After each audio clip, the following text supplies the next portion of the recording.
This is a production of Cornell University.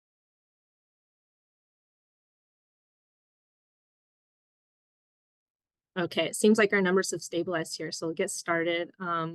Welcome, everybody. Thank you for joining. We're having another session here of the Hemp webinar. My name is Bahia Zal. If you watched the previous one, hello again. I'm a second-year Ph.D. student here in plant breeding at Cornell University, studying hemp with Dr. Larry Smart. Just for your information, these webinars are being recorded, so you'll be able to refer back to these and share these with other people. They're hosted on our Cornell School of Integrative Plant Sciences YouTube channel. I'll put the link in the chat, and they'll be posted pretty soon afterwards. So Dr. David Suchoff's talk is already up there if you want to go back and look at that. And thank you for our admin and media team for helping me put this together and get those videos edited. Kim Paul and Craig Kramer, big thanks to you. Also, you can find more hemp resources on our Cornell Hemp website, which I'll also put in the chat. As a reminder for everyone, if you have questions for the speaker, please put those in the Q&A box. And at the end of the talk, the speaker will go through those and he'll try to answer those questions. If you want to chat with each other, you can do that through the chat function. So thank you for joining us again. I'd like to welcome our speaker, Trey Riddle. Dr. Riddle has experience working as an engineer, a manager, and as an executive. He's an entrepreneur that has founded and run several businesses, as well as built factories and written research publications. More recently, he's gained a lot of experience in biofiber manufacturing and utilization at Hemp, which is an American industrial scale hemp fiber and grain processor. There, he is the chief strategy officer overseeing sales, marketing, and finance. He got his Ph.D. at Montana State University and his master's at Cornell in mechanical engineering. So thank you, Trey, for joining us today, and I'll let you get started with your talk. Awesome. Well, thank you so much for the introduction and the invite. It's a pleasure to be here. The slide. Great. Well, yeah, hello everybody from around the world. Saw the chat there for a minute. Pretty exciting to have some folks coming in. Today, I've been asked to speak a little bit about the hemp supply chain. But I want to talk for just a minute right here about the goodness of hemp. So I am from Hemp, and this is a slogan that we like to use. The goodness of hemp means a lot to us and the people in the industry. Something we really like to promote, right, is how can we make things better? How can we make them good with hemp? So it's a bit of an ethos that we live with. As far as an outline, where we're going to go today, I'll talk for, I don't know, 30 to 45 minutes, but I really am looking forward to having the Q&A and understanding what your guys' questions are. I think it's a lot more meaningful if I can address those specifically. But I'll start with talking a little bit about Hemp, so you know who we are. The meat will come in as we talk about a coordinated supply chain and can look at that in the lens of three different sectors: agriculture, processing, and then markets. Spend a little bit of time on lessons learned and bottlenecks and opportunities and strategic initiatives. David Suchoff did a great job last week. I am less prepared than him. I think he gives a lot of talks as a professor. So I hope you guys stick with me and what I say is relevant. But that's why we got the Q&A to be sure that you get what you want out of this. A little bit about Hemp. We are a family owned and operated business. The Elliots founded us several years ago, originally looking at phytoremediation. Ken is a geologist that worked in Superfund sites around the world and trying to figure out how to clean up those sites by traditional means as a career, but then post that career, started getting interested in hemp as a phytoremediator. He actually owns an old refinery site in Montana, but then actually found out about the great things happening just across the border in Canada around grain and the need for alternatives in our farmland here in the U.S. and Montana specifically, and the applicability of what was happening in grain up there. So Hemp actually started as a hemp grain company. Ken convinced his daughter Morgan to join on. She came from the other side, the dark side, from ADM, Archer Daniels Midland, where she was a chemical engineer there working in large corn and soybean processing facilities. Then she came over to have some fun with us here at I&D Hemp and founded I&D Hemp. We really take our ethos seriously: people, planet, and profit, pretty much in that order. What you see on the screen here is a picture of Fort Benton, Montana. That's where I am today. Central Montana, in the prime growing region, what we call the Golden Triangle.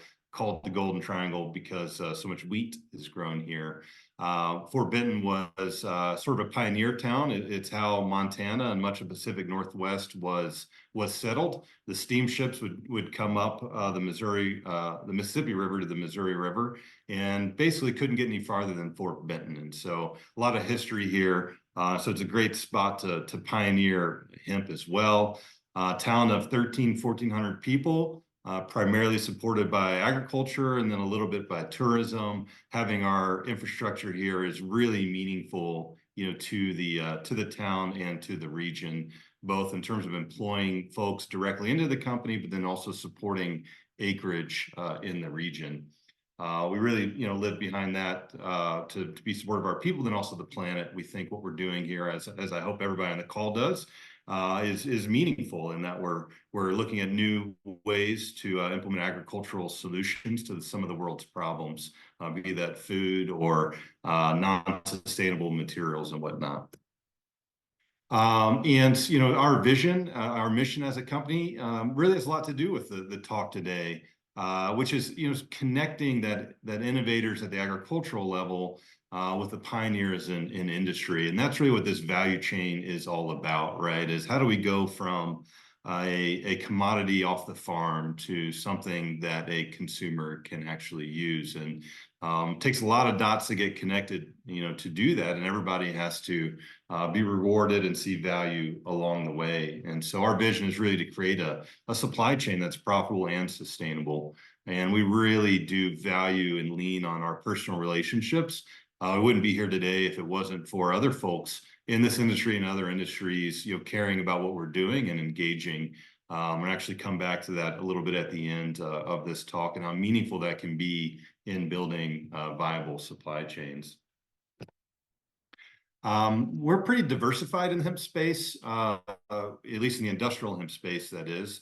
We don't do anything in CBD at all, but our product lines are hemp seed foods, hemp feed and animal supplements, and then hemp fiber. So it gives a pretty diversified portfolio of activity there and to support diversity on the farm as well. I want to make a shout out here to a gentleman, Pierre Berard, that we had the pleasure of working with over the last couple of years. He has written a report and published it on his website, BioSolutions Initiatives. I encourage everybody to go take a look at the report. I mean, it's free and it's an amazing resource. I actually grabbed a number of his images and whatnot because I think they speak directly to some of the conversation that's happening here around supply chains and how we can make viable, lasting supply chains. So a little bit of plagiarism, but I worked really close with Pierre on some of this. And I think he uncovered some really important lessons on how we can make this work. So check that out, check the report out, check his website out, reach out to him. He's a great guy.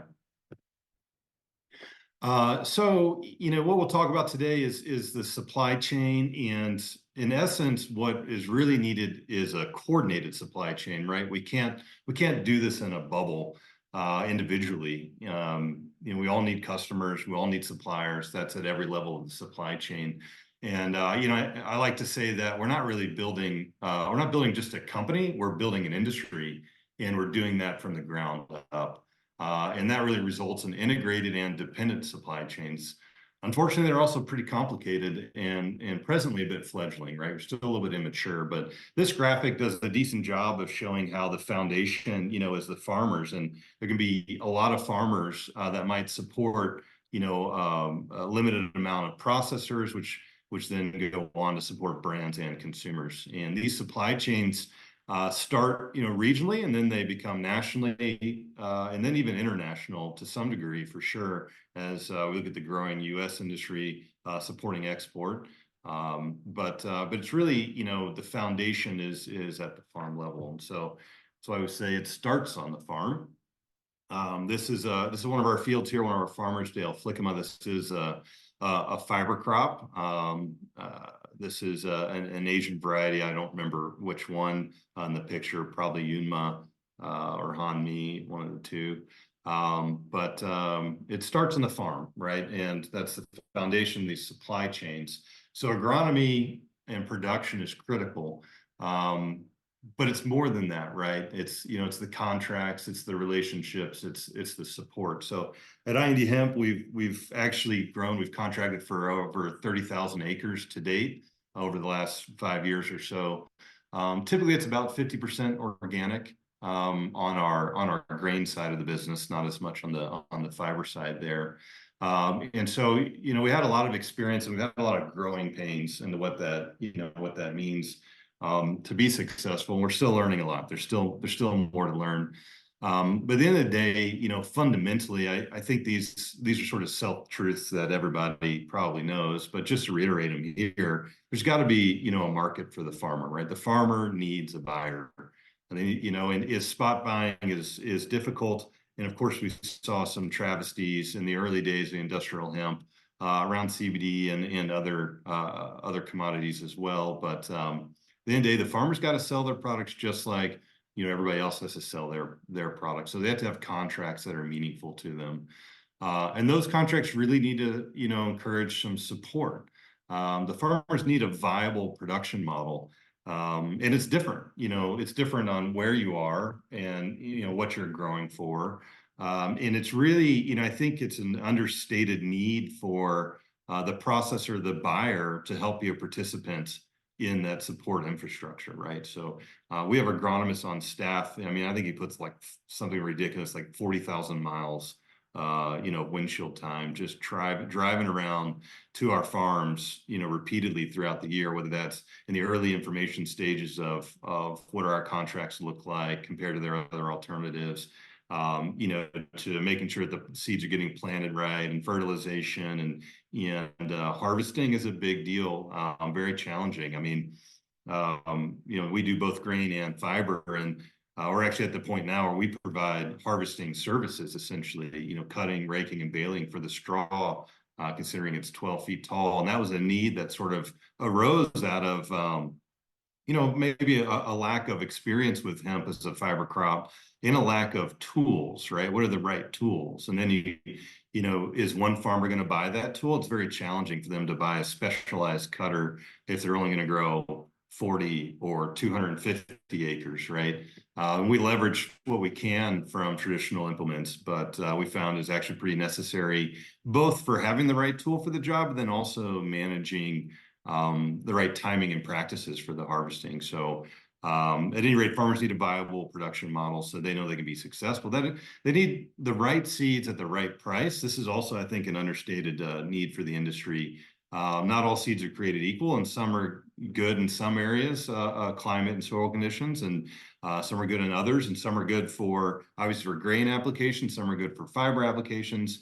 And then some are just too dang expensive to make the whole model work. And so this is still a need. And we've identified a couple that we focus on that work. And, for the most part, in those metrics for our models, it's going to be different for everybody in every place.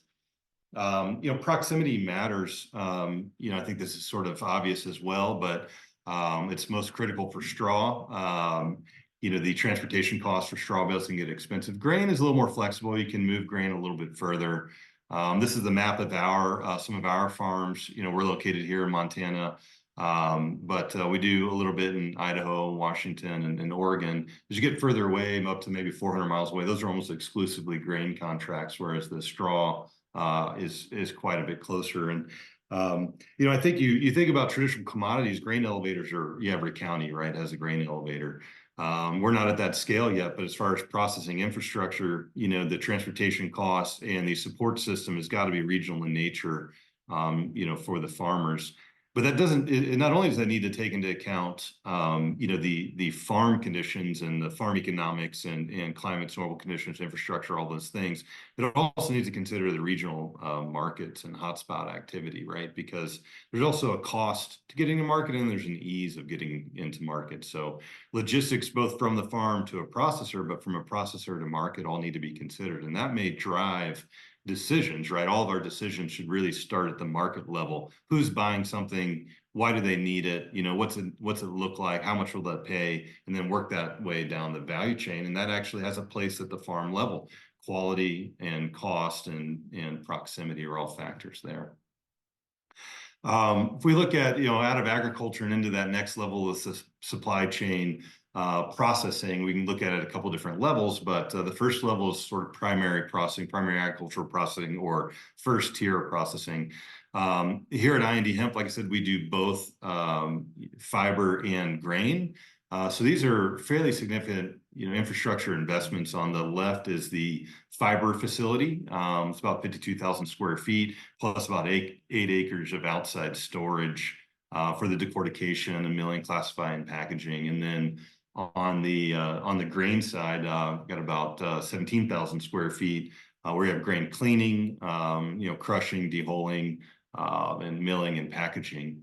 And the role here of the first touch processor obviously is to take that raw agricultural goods and convert them into more of a value-added ag product that may still be an ingredient, or it could be a finished good, possibly, depending. But this is more centralized processing with larger investments to achieve some scale. There are lots of folks at the farm level, farmers that have invested in technologies that they can implement in their barns or shops or whatnot. And that's just a different style of processing.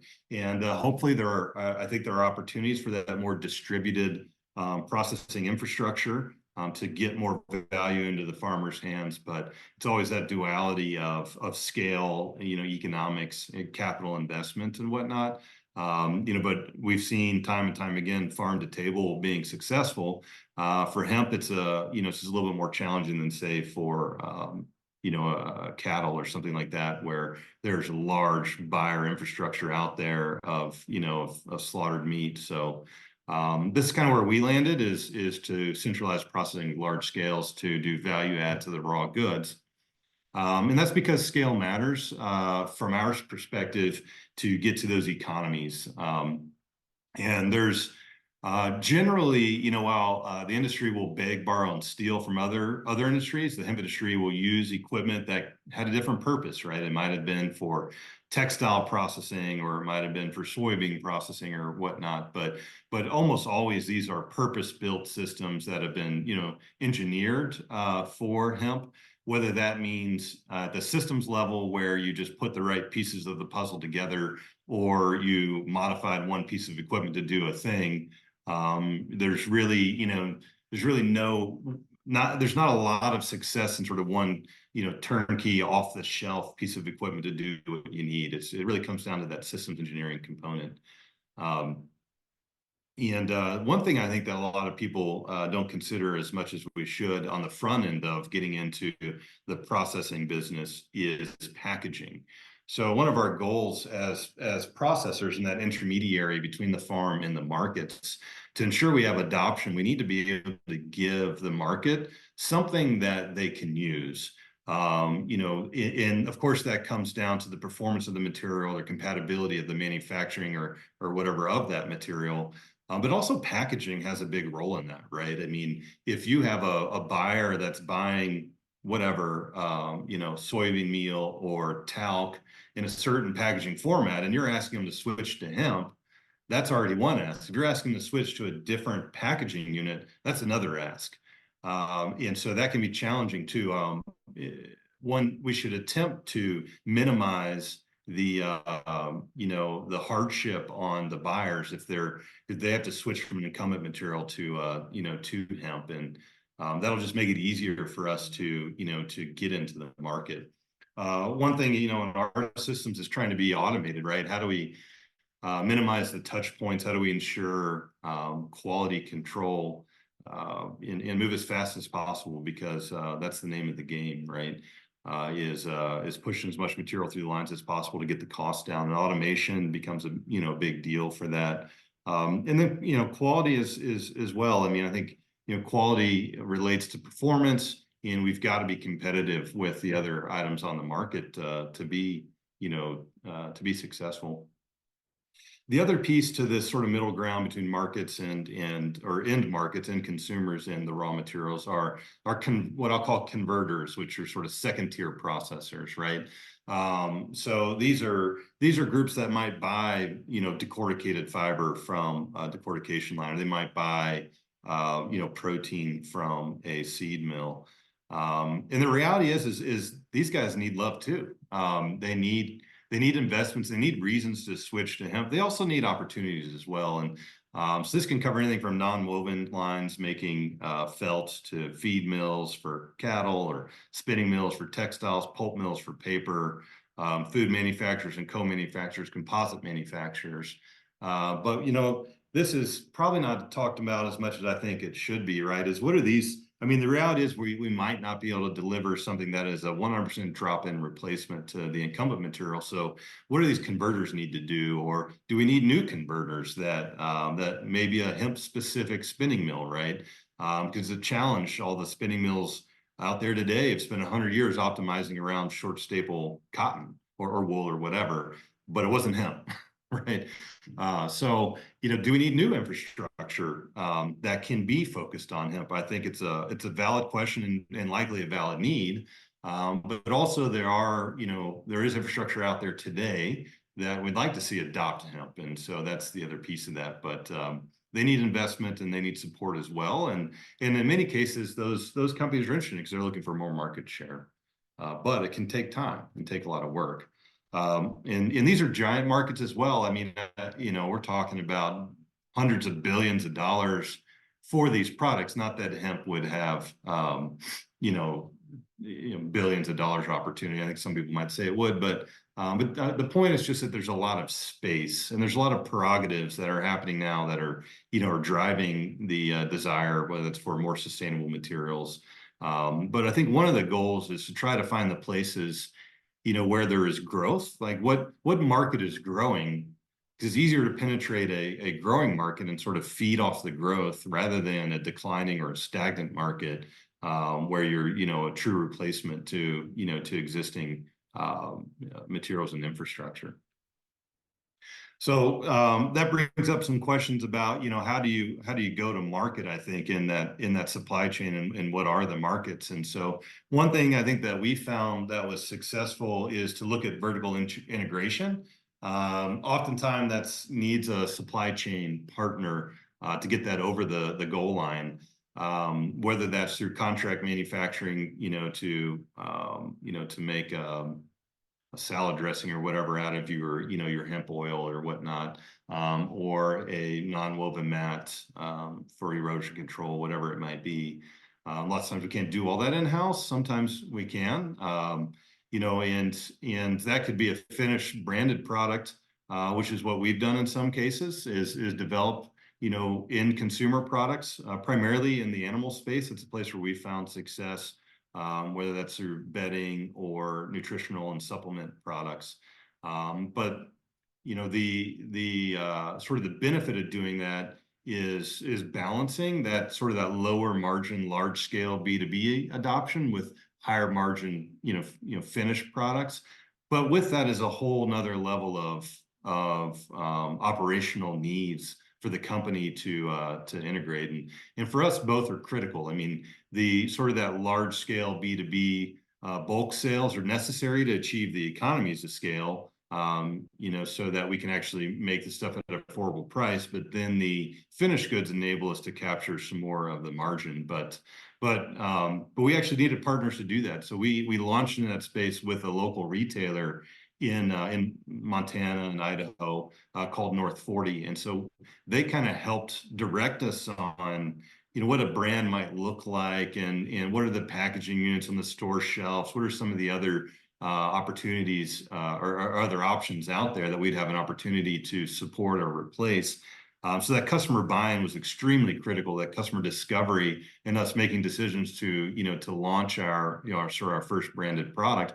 And since then, we've learned a lot, and we've grown, beyond that. But having that partner on the front end was really critical. So it's definitely something we found successful. I think everybody else would. And that sort of led to us developing two different branded lines. We have a farm and ranch line called Hemp, and then a pet line called All Walks. And so that way we have different, similar products, different packaging formats or sizes, different markets. Pet would go into specialty pet stores like Petco or PetSmart, and Farm and Ranch into Tractor Supply type stores. But the other thing that kind of came along with this is, this required us to obviously invest in packaging infrastructure, but also brand and marketing as well. And then, that should be understated. And so one of the things we also do is we utilize that infrastructure and that know-how to do private label for others. So that's a way to diversify some of our operational needs and revenue opportunities, and support other companies in the process as well to get their brands out there or to support their region. We can't really do it all ourselves, right? And so, I think in the future we'll see more distributed manufacturing come online. So I'd like to talk a little bit about farm. What do we really think we can achieve here in the hemp industry, what that means, and how we get there. So one thing I think is worth sort of mentioning here is the countries that have the larger hemp cropping acreage, for one, they didn't ban production, or they restarted earlier. And so China, never having banned production, they're looking at, this is data from 2020, but it's not terribly different in 2022. But China in the 160,000 acre range. France and Canada, they restarted earlier. France in the 1960s, and Canada in the late 90s of reinvigorating their hemp, their hemp opportunity. And I think that's sort of telling, right? I mean, France started in the 60s and they're looking at 46,000 acres. Canada, late 90s, and 55,000 acres. So, 25 years, 60 years, these are long time frames to get to what arguably in the scale of agricultural commodities isn't that many acres, right? And so I think there's some questions out in front of us, as we look at this data as well. How can we do it faster? How can we do it better? How can we do more, right? How do we get more value, more demand for hemp? And in order to do that, it's kind of necessary that we look at some of the other supply chains that were built and figure out what we can learn from them. And they're complicated, right? So, it covers an enormous amount. For a new industry like hemp, an enormous amount of touch points, right? And whether that's at the farm level, the processor, specialized equipment, logistics, there's storage, R&D, genetics. It's a very complicated industry that really needs coordination, and it also needs capital at different stages of the supply chain. And so we think about that and say, okay, well, it's complicated. There's a lot of moving, factors, a lot of different places. How do we expedite success and reduce that investment cost? I think it's imperative that we look at other countries and we look at other agricultural commodities. And so this is actually what the report that Pierre put out there did a good job of spelling out. So the next few slides here, I'll kind of grab some stuff from him, make sure I give him a shout out there. But I think it's really good information that not everybody's aware of. So we'll start with France. So like I said, France started in the 60s. They're at 50,000 acres or so about, now. And they probably have the most diversified industrial hemp value chains as relates to products and markets in the world. China, almost exclusively textiles, right? Canada, almost exclusively grain and food, whereas France has a lot more diversity. But it took 50 years for them to get there. And I can tell you, in spending some time with one of the larger processes over there, it took them 18 years to get to break even. And those are pretty sobering remarks, I think, that we should all consider. And so how do we learn from that? How do we accelerate it? Because we might not have the appetite, or the ability to last that long for some of us. So one of the things in France is they had cooperatives. Pretty much every hemp industry member in France is part of a cooperative. And that ensured farmer buy-in in the prudent progressive development to create value to the farmers, right? If it doesn't work for the farm, it doesn't work for everybody, it doesn't work for anybody, right? But farmers have a lot of other options, right? They have a lot of other things they can grow. So, and that's the foundation that we have to build on. So having their buy-in at the beginning is extremely useful in ensuring that we have a stable and sustainable supply chain. Furthermore, several groups of processors came together to pool resources, and to invest in activities. And sometimes that was with external partners, but they sort of aligned and said, hey, like, we all got some of the same problems. Maybe we should work together on those. We all have some of the same opportunities. Maybe we should work together on those. And that's difficult, right? That's a challenge, I think, for us to let our guards down, but it could be one of the most instrumental ways we can be successful. They're also buoyed by favorable government regulations, in France and in the European Union at large in time. And that allowed the industry to expand. And one thing that is kind of cornerstone in Europe and specifically in France are subsidies for hemp. Turns out they get about, anywhere from $60 to $76 per acre in subsidies for growing hemp, split between two different subsidy programs. That's pretty significant. I mean, that's essentially the bottom line, the profit margin for a farmer. So it's very meaningful, and we obviously don't have that, and we may never have that in the U.S. But regardless, it's good to understand what some of those levers were in other places and how they're successful. We should also look at other agricultural commodities, in the United States and in North America. Sort of three that sort of stand out in the last century for growth are cotton, sugar beets, and soybeans as potential models for how we can build, our supply chain. Cotton arguably, was the most successful in garnering government or congressional support. And that was in large part a function of cotton being the go-to fiber, in the early part of the 20th century, and then synthetic fibers coming around the mid part of the century, displacing enormous market share for cotton, and the government saying, oh boy, this is a bit of a problem. We got a lot of farmers growing cotton. We got a lot of infrastructure dedicated to it. And so, an act was actually passed to support cotton research and promotion. And then Cotton Inc. came on board with really a dual strategy to get that market share back by both pushing innovations through by supporting research and development, but then also building customer demand by advertising, and pulling through. So you've seen the Cotton Inc. Logo, I'm sure, in place. It's not so dissimilar to Got Milk or Where's the Beef type of campaigns in the past, right? So sugar beets is another example where farmers banded together in associations and in cooperatives, and that enabled them to share a lot of the lessons learned, to pool, the processing infrastructure. I mean, they're almost all cooperatives, and then even the co-oppers joined together in a cooperative to form, United Sugar and whatnot.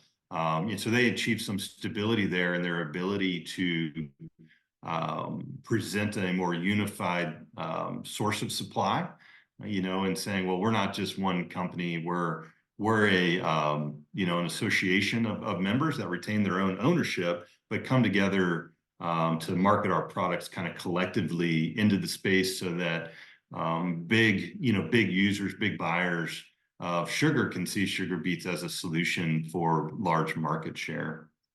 Soybean is another issue that took 50 years to become firmly established in the United States.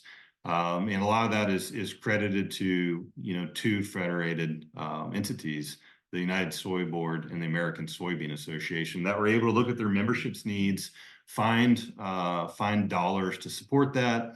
Obviously, we see the advent of checkoffs and whatnot at the farm level, but there again, that has bred innovation in developing new products from soy and soy oil and soy meal. in understanding, the nutritional value of meal, all that, cooperative working together for the benefit of the entire industry, really showed a lot of success. So we sort of distill some of that down into some lessons learned for our supply chain, based on those other learnings that representative associations were critical, whether that was in France for hemp or these other ag commodities in the U.S. Federating the farmers and the growers association seems to have been a very successful methodology as well to help stabilize the growing region, diversify, the supply chain from more than one farmer, but everybody working together to ensure, that there is a supply and the quality of that supply, and even sharing the cost of some of the implements or investments in equipment to get that done. And then coordinating farmers and processors from research and development from universities and private firms, right? So they're, again, not working in a bubble, right? Okay, what is meaningful to farmers? And I think you heard from David Shuchoff, a lot of the research happening there. We're involved in a program to look at microbial activity to boost redding on hemp straw. And that's a place where industry and farmers stand to gain a lot, but we need universities to do that, a lot of that groundbreaking work. Generating political support at the state and federal levels. That's sort of been hit and miss, so far in the United States. And we have a lot of diversity in our goals, and a lot of diversity in our, large country and the needs in any different region in it. But we need that support, collection, aggregation, and sharing to enable traceability and efficiency. So this is something obviously the cotton industry did really well. Really, the USDA did really well, right? As they developed grading schemes, they collected data on the quality of the cotton, and they developed the methodology for standardization and specifications, and then they developed the traceability program so that every cotton bale has a tag and is traceable, right? Big undertaking, took support of the federal government. We're not likely to get that kind of support soon, but things we should be thinking about, right? And then, of course, strategic alliances with industry should all be looking for pool, like what do existing industries need and how can we service them? If you look at the industry right now, the hemp industry, there's some challenges there. We just did a quick math on this. Right now, we know of about 39, decortication companies, primary straw processors, and they all have different scale, different equipment, different regions, different products, different specifications, and it's a challenge because they're kind of all 39 of them out there talking to a lot of the same people, a lot of the same customers, and so while a robust supply chain that isn't dependent on any one player is critical to show that we can scale. That's a lot of talking heads out there, talking to the customer base and potentially confusing them or possibly stealing customer base. So, and because of that, there's minimal continuity and there's no standard, no real standard specification. We've had a little bit of success lately, in ASTM and in some building codes, but we got some more work to do there. And so, this is all sort of come back to that coordinating the value chain, right? I mean, quality matters, but it matters, to the customer, right? I mean, if we're not, producing something that somebody wants to buy, that's a problem.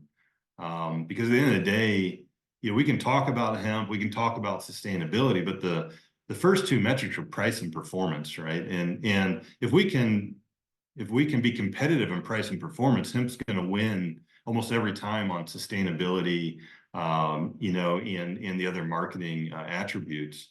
But in order to solve some of these problems, we got to work together to do that. And I think it's understanding that how to work in that supply chain is important. We start by, first we have to understand that value chain. Then we need to work on optimizing it, and then we can grow it, and then we can increase its complexity, right? I kudos to those folks out there, trying to work on graphene from hemp, but maybe there's some lower hanging fruit out there, right? And so We're going to need those things. There's no doubt about it. But sort of focusing on basic products and then moving into more value add and highly technical attributes is a bit of a roadmap that we've been trying to work on. Focusing on ready customers. Are they importing it from out of the country? Like, let's start there, right? Just change their supply chain from international, to domestic. And let's work on characterizing that production and the raw material, and then we can increase it and we can improve it. So I think a stair-step approach to growing this supply chain together is probably more likely to be successful. So we need to find value, right? For hemp, and starting easy, start easy. What's that low-hanging fruit? I mean, I hate to be cheeky, but animals pee on bedding. It's not that complicated, right? We can move on to more complicated things. We are really strong advocates for hemp as a food, but it's a difficult sell. I mean, I don't even know how to pronounce half these words up here right now. Albumin and globulin.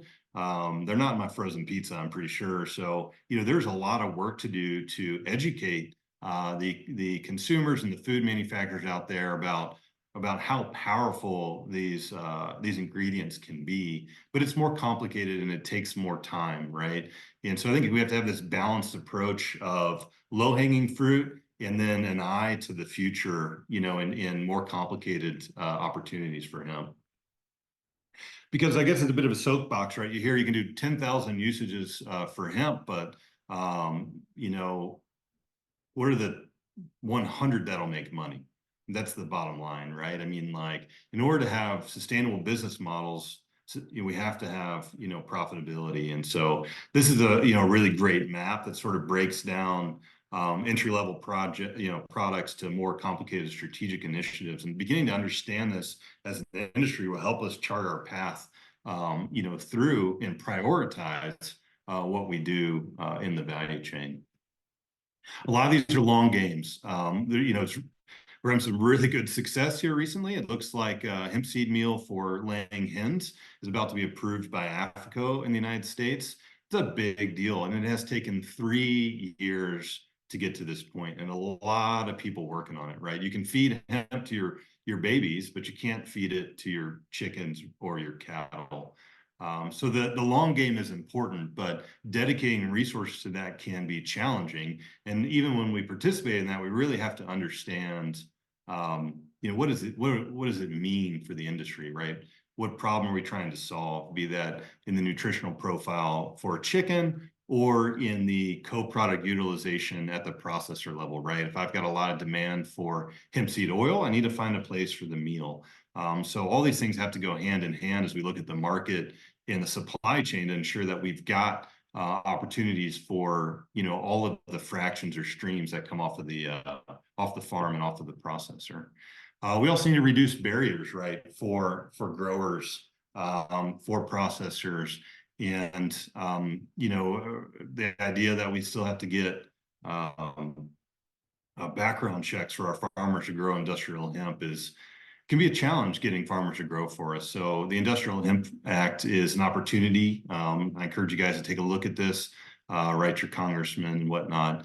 But changing the regulations a little bit to be a little bit more friendly for grain and fiber, because if you've ever seen a fiber field, it's pretty clear they're not growing marijuana in there, right? I mean, you can tell at a glance that is not, not a THC crop. So there's a lot of opportunities there as we look at now more into the optimization stage. This is just one of those opportunities. So the future is wide open. I think what I'm talking about here are just sort of ways to help us chart the path, but the opportunity is a bit endless, and I think we all have an opportunity to write our own stories. We should do that together and learn lessons where we can as we go, and we'll head off into the sunset. So that's about it for my talk. I'll see if I can figure out how to answer some questions. Okay, so first question here. 50% of their farmers produce organic seeds. What are some application differences in product for organic seeds and non-organic seeds? Yeah, it's a good question. So just to be clear, we would typically refer to this as grain versus planting seeds. So yeah, about 50% of our farm activity in the past has been for organic grain. It does turn out that straw is certified organic as well. And our facilities are certified organic. So our grain cleaning and crushing facility is certified organic, and our fiber processing plant. So we can sell the residual straw organic fiber from there. But to your question, the applications aren't terribly different per se. It's just a matter of whether or not that product, that brand wants organic or not. So for instance, we have a buyer of hemp seed oil that makes condiments. They're not concerned about it being organic. However, we have another buyer of hemp seed oil that makes soaps.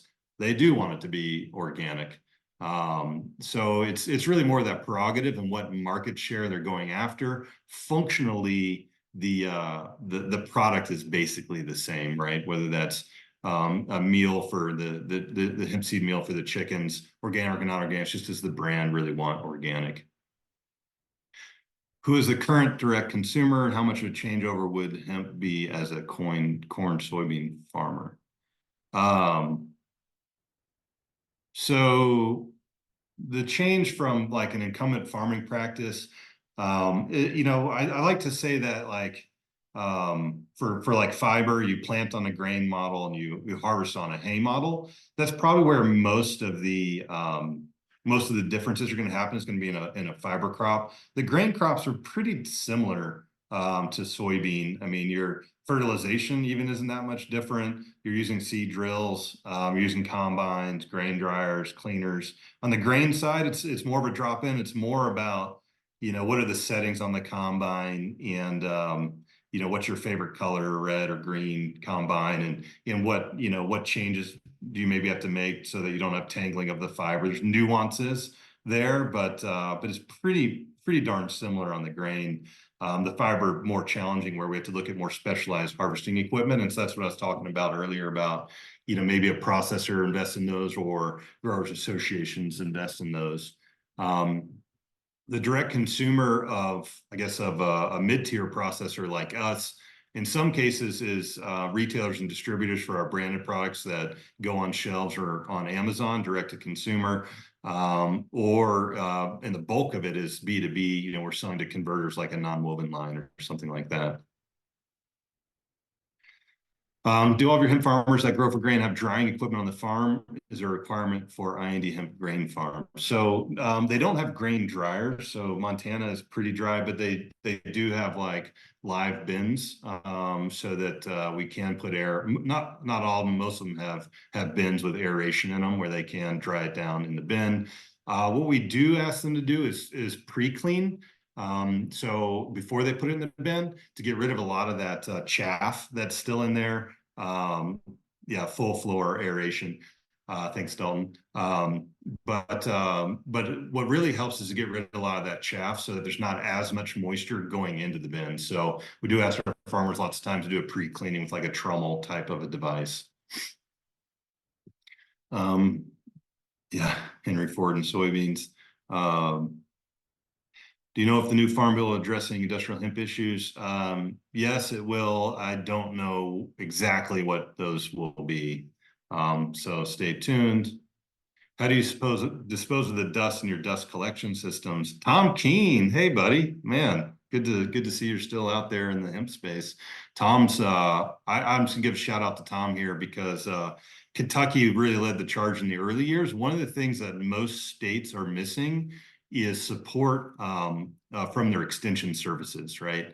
Which all farmers utilize. So I don't know what you're up to these days, Tom, but Tom was the Kentucky hemp specialist for the extension services. So, but at any rate, to answer your question, we're trying to find markets for the dust for sure, and we've got some things out there.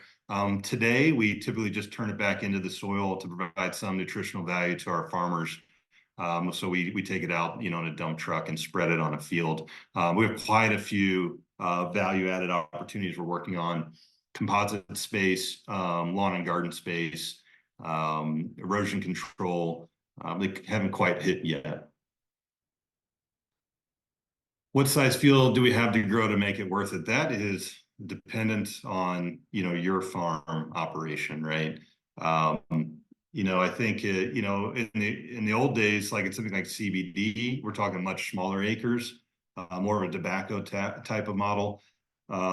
these days, with grain and fiber, we typically don't do anything. Our farmers don't do anything less than 40 acres. And it probably makes the most sense in the 100 to 200 acre range.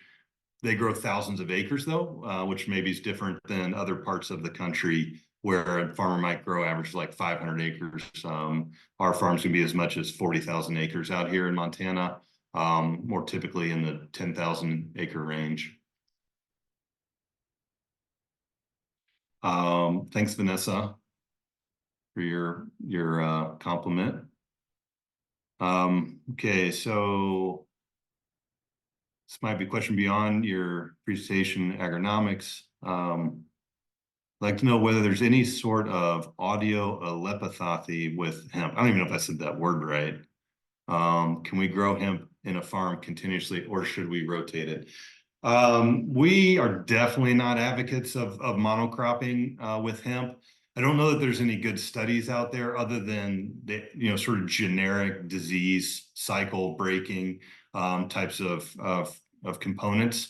I'm not the expert on that, but we definitely encourage rotational crops. We think that's better for the farmer. It's better for the soil. They can diversify their portfolio. Also, hemp has a long taproot. And so in our neck of the woods, sometimes it can be useful to break up some of that hard packed soil. And so it's useful to rotate it around for that as well.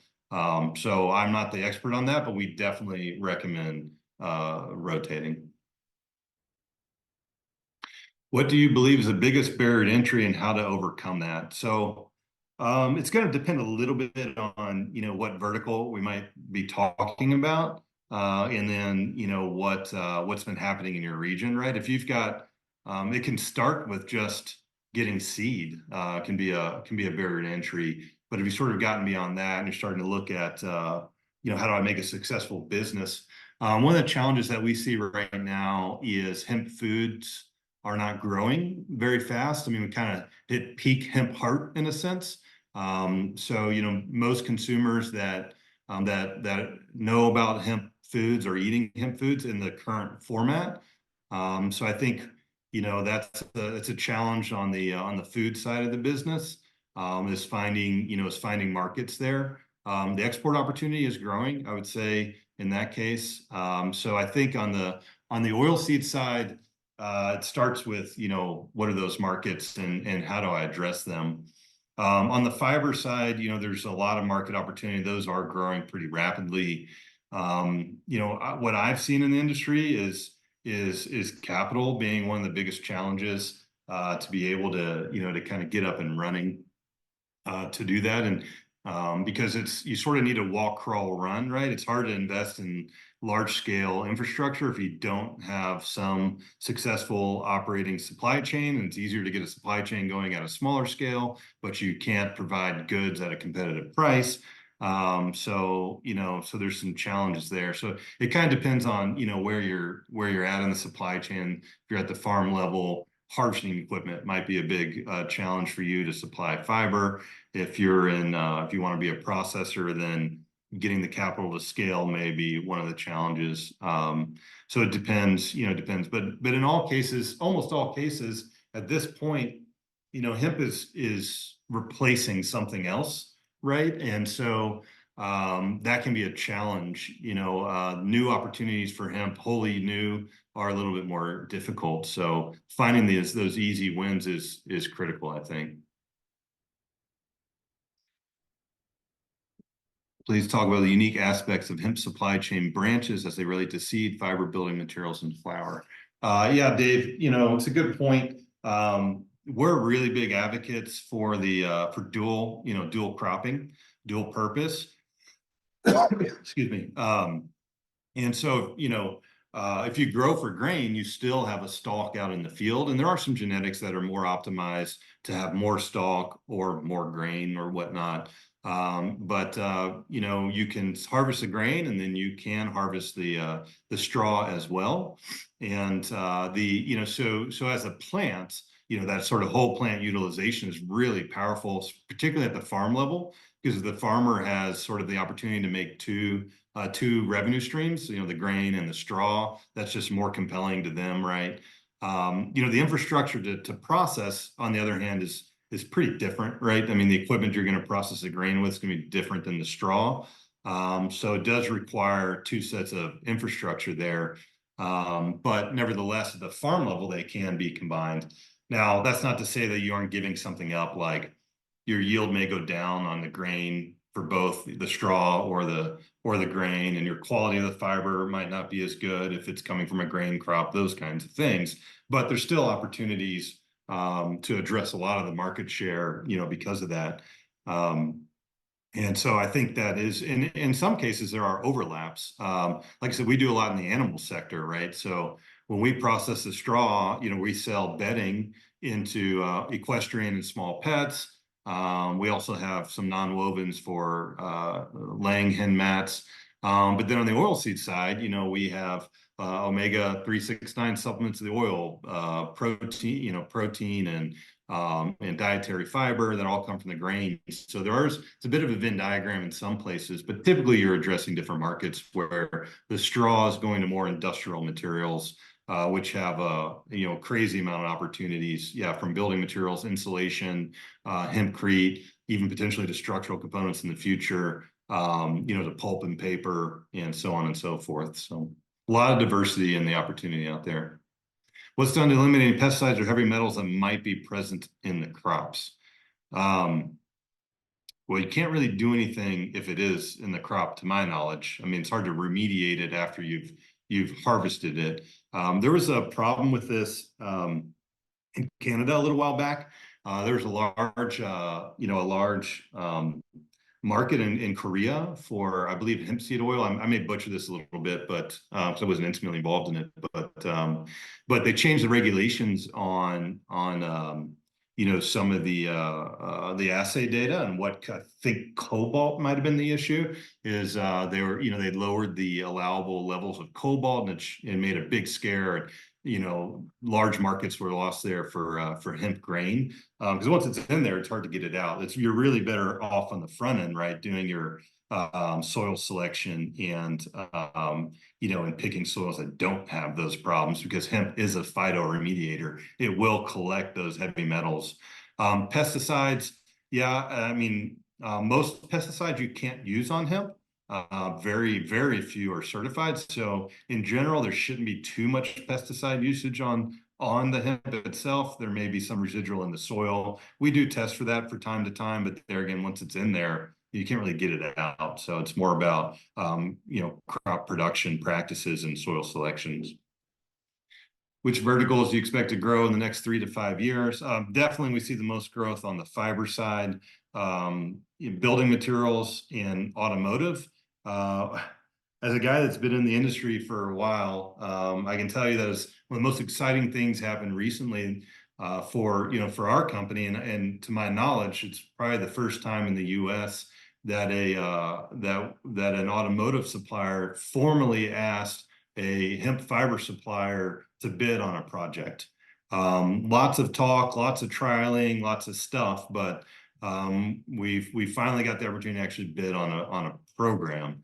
So I think automotive has got some potential in the future. Don't know that we'll get that one. I'm not saying we're going to get it, but pretty big milestone that we at least got a for real opportunity to bid. So the fiber side, we're seeing lots of growth for the bast fiber. That doesn't come without challenges on the hurd side. So while the hurd opportunities are growing, the key is balancing the hurd demand with the fiber production. So I would say there are needs on the hurd side to grow markets to complement the fiber side. So I wouldn't get too overly optimistic about bast fiber, because again, it's all about that co-product utilization to make a successful business model in finding paths for offtakes for those as well.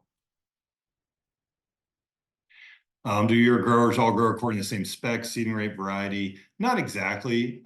Generally, yes, but yeah, we do a few different varieties. We do a few different models. So yeah, we do X59 for grain.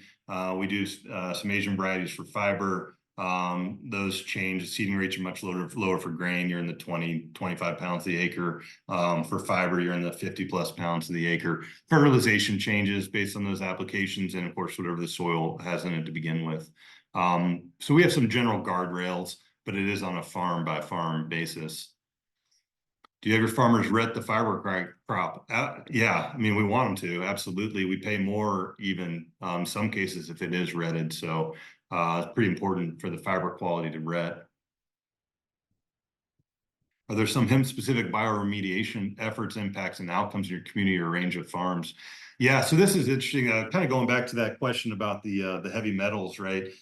So there's an opportunity for bio or phytoremediation, but then what do you do with that material? And so there are places that don't care where you might be able to use that in, where that product can make sense, maybe in a plastic or something like that. So we're not seeing a lot of that right now. We our founder Ken is working with a large oil company to do a demonstration project. One of the things, one of the end games is well, at first it's like you plant the crop, it remediates, and then there's a few stages of what we can do from there. Turn, whether it's compost it, turn it into industrial products where they don't care. But then biochar is another opportunity as well that we're looking at. Because it's a good way to sequester the carbon and sort of triage some of those, heavy metals and whatnot. And we're pretty much out of time here. This one last question of the acreage your farmers grow, how much is irrigated? Almost 100% of our fiber acres are irrigated, and almost 100% of our grain acres are not irrigated. So that varies by year to year, how many acres we're growing. So like this year we'll have 2,000 acres, or we're targeting about 2,000 acres under irrigation for fiber. So I'll turn it back over to you. Thanks everybody for joining. Great questions. Awesome. Thank you so much, Trey. That was a great talk, and you answered so many questions. It was really, really useful and enlightening about your work and I&D Hemp and their role in the hemp space. So thank you very much. Our next session will be in 2 weeks. We're going to have Dr. David Gang from Washington State University. He's going to talk about expanding the National Hemp Germplasm Collection and supporting the hemp industry. So this recording will be uploaded to our YouTube page. The link for that is in the chat. You can also Google it. And again, there's more resources on our Cornell Hemp website for you guys. So thank you for joining, and I'm going to sign off. Thank you, Trey, again. Thank you.